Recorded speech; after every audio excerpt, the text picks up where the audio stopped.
Say it with me, for we walk by faith, not by sight. Hey guys, John with Cheap Old Cars and Corners. The "and" is going to be a little fluid. I might change that around from time to time. Ooh, that's weird. It might be cheap old cars and driving, it might be cheap old cars and fun, whatever we're doing that day. Cheap old cars and messing with stuff, right? So anyway, waiting on parts for this one still. It's been like 2 weeks for the parts for this one. I'm waiting on a few parts for this one. I've almost got everything for the Blue Bullet in to finish that video I'm making on it.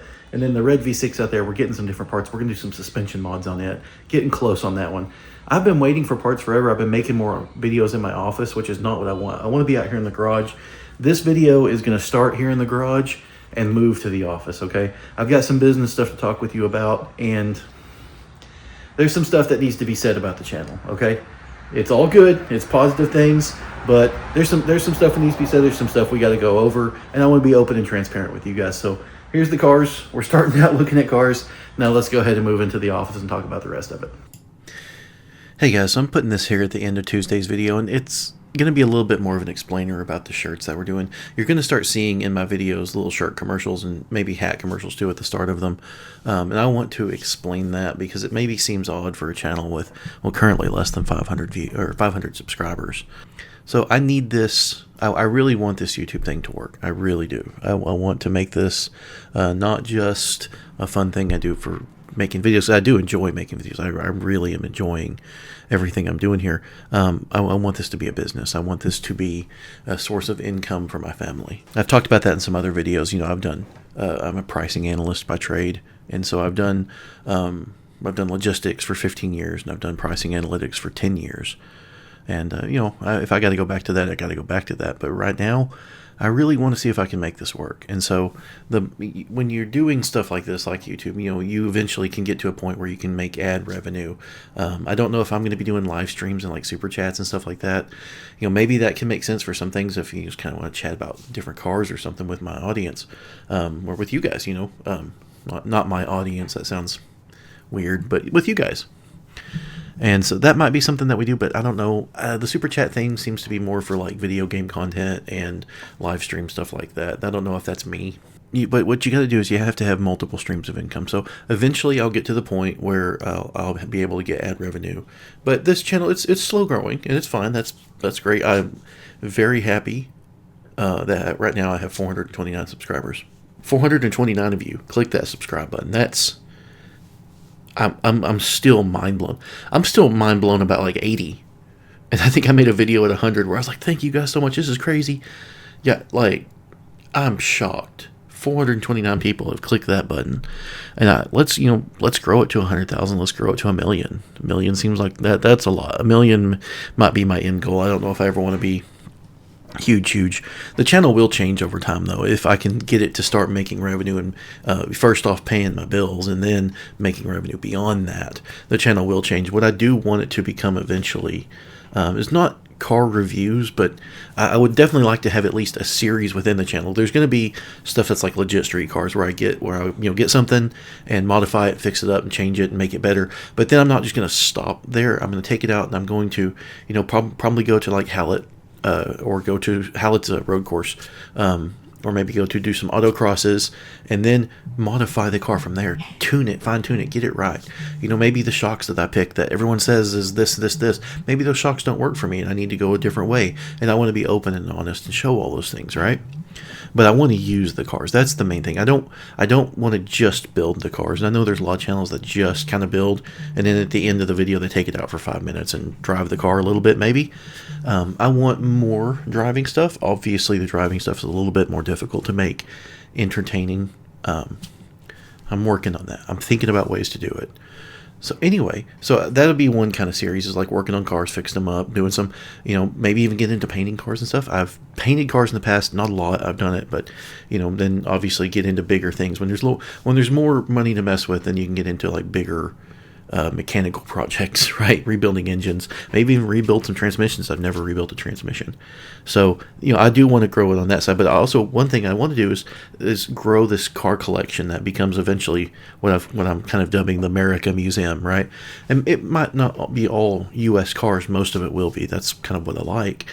But I want to do odd car comparisons, right? Because there's been times in my career where I've had a fair amount of money and I could buy nicer things, and there's been times in my career when I've been broke and I can't buy anything. But throughout it all, I've been a car guy, and I've been wanting to make fun stuff with cars. Now, here's the thing. Here's kind of what I'm looking at, right? So I've got like these Bullitt Mustangs. And everybody says, like, C5 Corvette's a way better car, all this stuff. Or a BMW E46 M3 is a way better car. Or even like an E92 M3. Is it better enough to justify the money difference between them, right? This is a weird one. So, you take, like, let's say a stock E46 M3 and compare it against a lightly modded Bullitt or Mach 1 or something like that. I think that would be a pretty good comparison. Now, if you're talking about, horsepower and straight line speed, you've got to kind of use the manual Mach against an E46 M3. Because they're more similar in straight line speed, but I like the feel of the Bullitt handling more because it has a lower center of gravity. It feels different. So, but I want to do your unconventional comparisons like that aren't necessarily, because a lot of car comparisons, hear me out on this. I hope this will make sense. A lot of car comparisons are cars that are directly competing with each other, and that makes all the sense in the world. But here's the thing.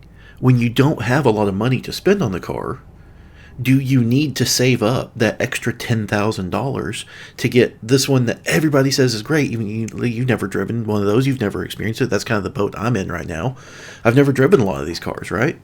And so what I want to do is say you can afford this pretty easily. And then you can, work some mods into it, right? Or do you wait another 5 years to get this Halo car that you don't know is going to be as good as you hope that it might be?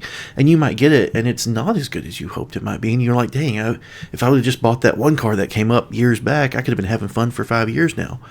Now, maybe that's a weird take on things. And obviously, if you can buy the more expensive thing, that's typically viewed as a better thing to do.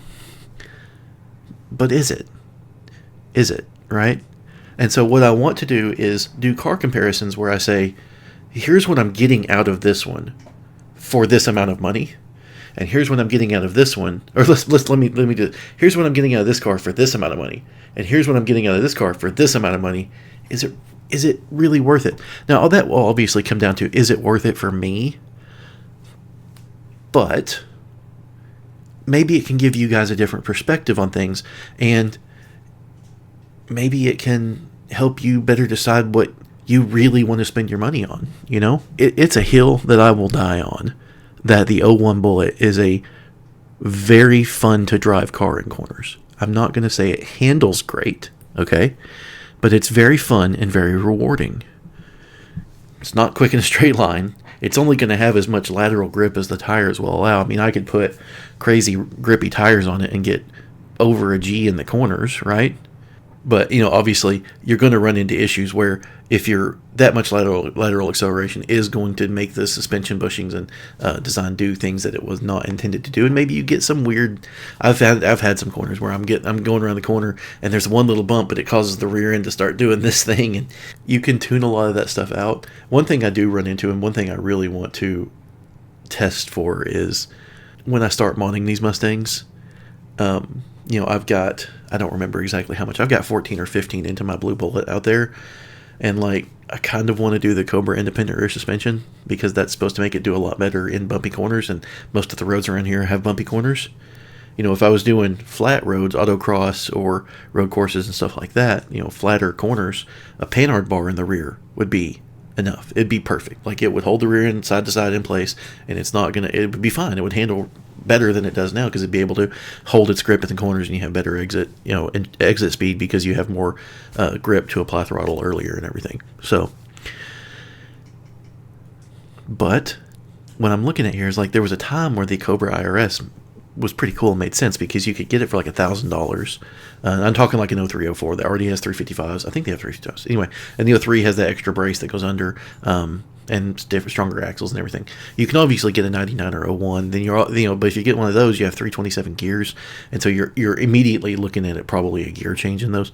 But the costs start adding, is what I'm saying. So right now, like a 9901 is like $2,000, and then like $500 to ship it. So you're looking at $2,500. Oh well, then you got to get a catback, because the Cobra catback goes under the rear axle instead of over like the stick axles.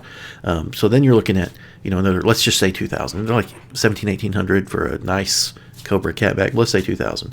And so they're like, okay, there's $4,500 to upgrade to an independent rear suspension. And if you want a 0304 Cobra rear suspension, like I said, that's 9901. If you want 0304, you're looking at like 3,500 to ship it. You're $5,500, and then you want to change bushings in either of them, an extra 500 for that. And so it's a lot of money, right?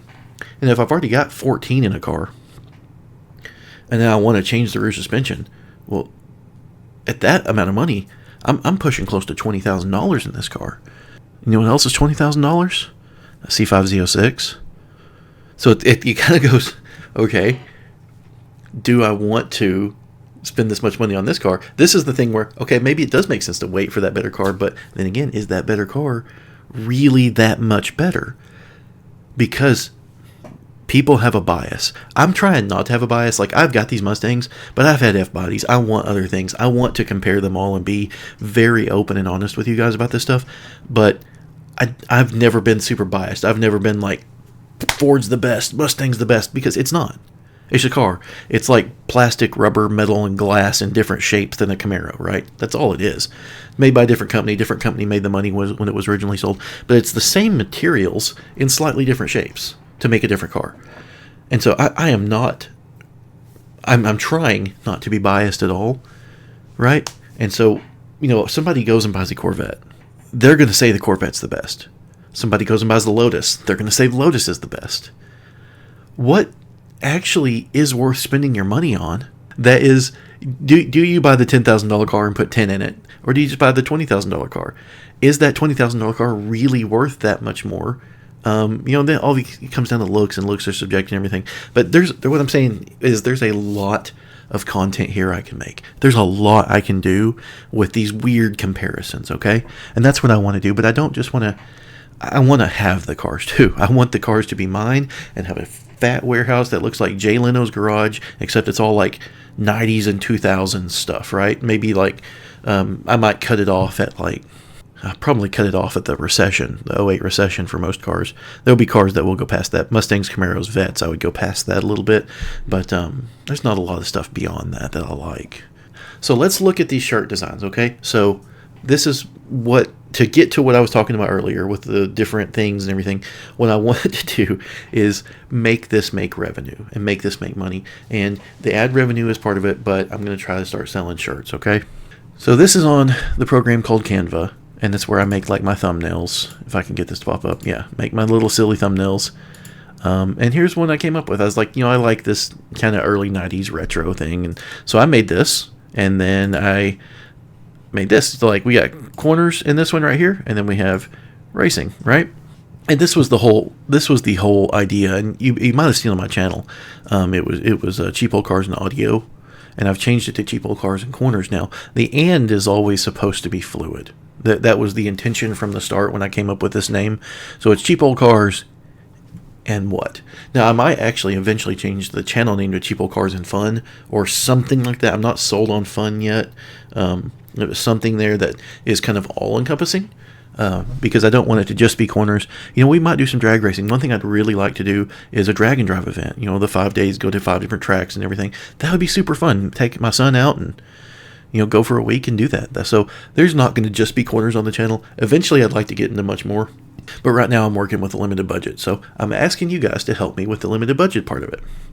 So we got Cheap Old Cars and road courses, drifting, togue, hill climbs. And here we got straight away with drag racing. I got a little Christmas tree there. And then just racing. I'm going to scroll this over a bit, go past these mock-ups. I'll come back to the mock-ups. So there's like 20 different variations of this. Radials, bias, plies, street racing, turbos, twins. I really like the twins one. That one's fun. And obviously I clocked them, so they're, how they would be. LS, Coyotes, Ponchos. I used to be a Pontiac fan, so I added a Pontiac engine in here. Got the old Tri-Power up there. Cheapo Cars and Problems. You guys know that's true. And then superchargers. I might have to actually put a different supercharger in here. A different image of a supercharger. I can't use anything that has branding on it without having a license for that brand. And you can actually, if you zoom in, you can read the brand on top of this. So that might have to change, but that's something I'm working on. And then on all these shirts, it'll be on the back, right? The bigger print on the back, Cheapo Cars and whatever on the back. And then on the front, it'll be this other design that has a little tire leaving like a burnout mark. These are mock-ups. So how this came about. My wife has a shirt and hat pressing business. We get direct to fabric or DTF prints from outside vendors, and then we get shirts at wholesale, and we press them together. We make the designs. So I've made all the designs I'm going to show you here today. And then my wife and I were already doing this for her business, which her business is a faith-based business. So this was kind of a natural step, and maybe it does seem odd that I'm doing this at 429 subscribers, like I said earlier. But this is a natural step for me because I already have the machinery and tools to do all this stuff, and we already have all the connections and everything of where to get our prints from and where to get everything. So this is an easy step for me to take. Let's put it that way. Now here's another design. I've got all the variations of this Cheapo Cars retro design, and here's one more that I've come up with. So this will be on the back. It says, "You giving me lip?" and it's got a wheel with a big lip on it, right? Well, that's kind of funny. And then this will be on the front. Now I really, really, really like this design here, and so I think this is going to be one of my more popularly used logos. And so this might be on the front of a lot of shirts with different things on the back. I really like this one. I was working on that for a while last night. You wouldn't believe how long it takes to make something like this. I probably spent a half hour on this, mainly messing with colors and stuff. And like this tire here, I want it to show up on black, so I just had to get just the right gray and all kinds of stuff. And I worked on it quite a bit, even though it looks really simple. I just kind of wanted to explain to you guys like what I want to do with the channel. I want a collection of random cars and then I want to do comparisons that seem odd, but maybe in the end aren't that odd, because to a guy like you and me, right? Maybe you are cross shopping a $10,000 Mustang versus a $20,000 Corvette, or really a lot more seriously, a $8,000 Mustang versus a $12,000 Corvette, because that's a lot closer in price. And you're going to put some money into that Mustang. Does that money that goes into that Mustang, does it even come close to what you get out of that Corvette? And so then you also have to look at other things. You have to look at your cargo space. You have to look at the rear seat versus no rear seat. You have to look at ease of maintenance. And that's all things that I do want to cover, is not just it feels good in the corners. Oh, this is super confidence inspiring. You got to get this car. Absolutely not. I'm going to, as part of a review for comparing cars, I'm going to change spark plugs on each of them. And which one was easier, right? Which one's easier to work on? These new Edge Mustang GTs, right? And there will be some newer Mustangs in there too, because obviously S197s are huge, S550s are huge. And so if the channel does grow and I can have more revenue and income, I will have to get these newer cars and do some comparisons there as well. I'm kind of feeling like 20 grand's the limit though right now. Like, what can I get for 20 grand? Okay, well, I can get a late S197, a very early higher mile S550 for about 20. How does that compare to a C5 Z06? Or here's the other thing. I can get a C5 for 10 to 12, or an S550 that's a lot newer and has more tech and all these things. How do those cars compare, right? Do you want to take the C5 and mod it? Because I was originally saying you get an older Mustang and mod it up to a Corvette level or older BMW level. What if you get the older BMW or Corvette and you want to compare it up to a newer Mustang or something like that? So I think there's a lot of really cool comparisons and just different things that we can look at here, and that's what I want to do. I want to do this different car reviews than I've seen anyone do ever. If you guys would like to support me, hit the link in my bio for Shopify. Currently, it goes to my wife's page, which is Salt and Light Designs. Eventually, it will redirect to my own page. That will be seamless for you guys. It'll just be whatever link is in my bio. When I hit 500 subs and 3,000 hours of watch time on YouTube, which I'm pretty close to on subs and about halfway there on watch hours. When I hit that point, then there will be clickable links in the videos to go to a shop and buy shirts. But I'm asking you to support me. Please support. Buy a shirt. I think they're $26.99. If that doesn't work, we might adjust the price a little bit. That's typically what my wife sells her shirts at. They're going to be on, I think it's called Gildan Dry Blend shirts, which is a really good water wicking shirt. And so you wear them outside and stuff, and you sweat, and it gets into the shirt and it like evaporates through the shirt really easy. It's a good shirt to wear outside. They're good and thick, so you work on cars or whatever wearing them, and you're not gonna tear them up scooting across your your concrete or whatever. They're pretty good shirts. And so that's what we're doing right now. So I'm asking for your support, and maybe that's weird. Some people feel weird about doing that, but I look at this YouTube thing as a business, and I need it to make money, and the money comes from ad revenue and from merchandise sales. Also, a lot of people do these car giveaway things. I will get into that. Help me grow this thing, guys. Buy a shirt. I'm gonna have hats eventually. This is a hat I actually bought at the Titanic Museum. I really like these because they're similar to trucker hats, but they got like perforated. I don't know if you guys can see that perforated back here, and so they breathe well, but they cover more than a trucker hat. And so if you're getting a little thin up top like I am, you got more sun coverage. I've been looking into these. I can get these for a fairly reasonable price. The shipping on them's a pain in the butt, so I would want to do a big order. And I'm not going to do hats until shirts start selling. If shirts sell, we'll get some hats and then go from there and see what happens. So thank you guys. Please support the channel. Please buy a shirt. I hate begging, but please buy a shirt so I can keep doing this, so I can make car content that no one else is making. I can do comparisons that no one else is doing, and I can take these things out and have fun on back roads and just do this from a different perspective than you're seeing from other people. Thank you so much for watching. Like and subscribe. Buy a shirt. Let's grow this thing together, guys.